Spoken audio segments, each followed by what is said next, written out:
రీసెంట్‌గా కొంతమంది mothers ping చేసి అడిగారు. టోడ్లర్స్ మీల్ టైమ్‌లో వాళ్ళు ఫీడింగ్ చైర్‌లో కూర్చోట్లేదు. ఏం చేయాలి? ఎక్కువసేపు కూర్చోట్లేదు. డిస్ట్రాక్ట్ అయిపోతున్నారు. దిగి వెళ్ళిపోవడం లాంటివి చేస్తున్నారని. అది చాలా నార్మల్. టోడ్లర్స్‌కి ఏజ్ పెరుగుతున్న కొద్దీ క్యూరియాసిటీ పెరుగుతుంది. డిస్ట్రాక్షన్స్ కూడా అలాగే అవుతూ ఉంటాయి. సో, నేనేం చేశానో చెప్తాను.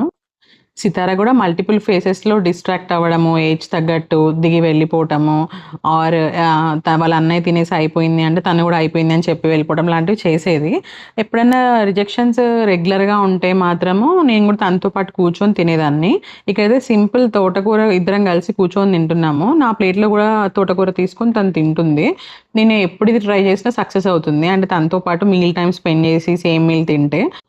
సో, ఆల్టర్‌నేట్ ఫుడ్స్ వెతకకుండా తనతో పాటు డైలీ కూర్చొని తినడానికి ట్రై చేస్తే మోస్ట్‌లీ రిజల్ట్ పాజిటివ్‌గానే ఉంటుంది.